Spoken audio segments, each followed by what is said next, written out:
Hi, I'm Tim. Welcome and thanks for logging on. If you love this watch, email me, tmosso@thewatchbox.com. It's in the description below. It is your purchase and pricing email question line for buying this or any watch you see on any of our platforms. If you love this watch, reach out to me for pricing. I am tmosso@thewatchbox.com. Today we are discussing a model launched in 2017. This exact example was retailed in 2019. It's the Breguet Classique 5147 in rose gold. The watch is 40 millimeters in diameter, 6.6 millimeters thick, 47.6 millimeters from lug tip to lug tip, with a spacing between the lugs of 21 millimeters. In other words, the watch is broad, elemental, and flat. The consummate dress timepiece. On my 16 centimeter circumference wrist, the lugs are inboard of the edge. I believe you could wear this watch on a wrist as small as 14 centimeters circumference. No issues fitting underneath the cuff. The watch is almost the height of the hair on my wrist. And then you can see from over the top, although the lugs do stick out rather stridently and almost flat from the case band, still the span at 47.6 is narrow enough that a 14 centimeter wrist will wear this watch well. The strap is high grade, medium rectangular scale alligator leather, dark reddish brown with a semi-gloss finish, a folded edge, a monotone stitch, a Breguet factory strap in brand new condition with calfskin on the bottom.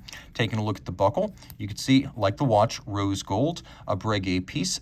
Taking a look at the case itself, beautifully made. Take a look at the strap junction. So this is held in place using a combination of screws, bars, and set screws, which is more expensive to make, but also more effective at retaining the strap than a spring bar.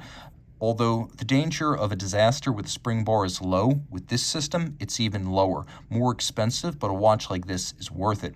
Now, the other thing I want to shout out is that these lugs are welded on. Not many brands operate on this basis, as creating lugs and case separately, welding them together, and removing the gathered material at the weld for a sharp crease, that is a very laborious, low-volume, and traditional construction method. But at Breguet, they have the time because the watches are made slowly and traditionally. That goes for the coining of the case as well. On these models, the coining is cold rolled. The case then goes in a jig, and it's finished so that the cold rolled profile is super neat and symmetrical all the way around. Little details matter. See the kerf underneath the crown so you can more easily dig your nail in to remove the crown? That's the kind of thing they think about. For the watchmaker down the line, there's also a little slot for the case knife to open it up. And then the coined profile at center is defined by the overlapping flange of the bezel in the case back. The bezel is domed in profile. The crown, which is pushed down, has the Breguet logo on it. The watch is 30 meters water resistant. The dial side, grand faux enamel and beautifully executed. So on a solid gold dial base, vitreous or glass-based paint is applied in up to 20 layers and fired up to 20 times at 800 degrees centigrade to create this gloriously traditional dial. You can see there's a very soft depression for the small seconds. We have these lovely Breguet-style Arabic numerals as well as little indices outboard of them. The hands are fired blue steel Breguet hands. Then we have a counterweighted Lancet-style seconds hand. There is a Breguet secret signature on this dial. And this is one of the most secret signatures, as it's really hard to see. I don't know how well you can see it, but it is just above the hour hand. It's between the hands at their center and the 3. So halfway between this point and this point, if you follow it right to the middle, that's where the secret signature is. It's difficult to see on enamel because it's monotone and it's laser etched and very shallow, but it is there. The dial is a work of art in its own right. Grand faux enamel, executed by hand, an artisanal trade practiced at Breguet, and not too many other places.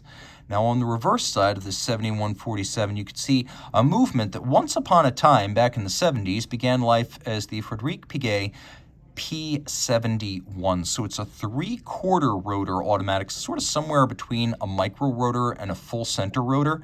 So you can see that there's a slot for the rotor itself, so it's thinner than a center rotor, not quite as thin as a micro rotor, but pursuant to making it as thin as possible, we have an open barrel, which is why you can see the mainspring coiled inside the barrel. We do have a cut 22 karat white gold winding mass, which is impressive. 22 is more than 21, is more than 18, is more than tungsten, and Unfortunately, those last three options are the ones you get even from a lot of luxury brands, so I'm happy to see Breguet using 22 karat for maximum winding efficiency. So 45-hour power reserve, 3 Hz beat rate, pivots on 35 joules, adjusted in a chronometer style 5 positions, so it is thoroughly adjusted and a fine timekeeper. Upgrades have been made over the old P71. Technically, Breguet has its own name for this, called the 502.3SD, and some of these upgrades include the use of a free-sprung balance with a variable inertia balance featuring aerodynamic recessed adjustment bolts, and then an anti-magnetic silicone hairspring, so you do get some modern tech in this legacy movement.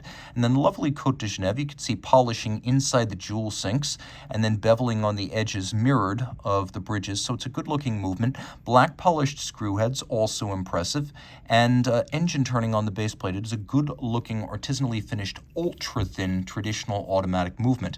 This watch is one of the best-kept secrets in the business. You wouldn't expect Breguet to be an underdog. That's like saying the New York Yankees or the Los Angeles Lakers are an underdog, but it almost seems that way today. Under-advertised and perhaps undersold and mismanaged by the Swatch group that owns it, Breguet offers huge punch for the money, the equal of the likes of Lange or Patek, but frankly, a better deal pre-owned. Reach out to Team Mosso at thewatchbox.com for purchase and pricing details.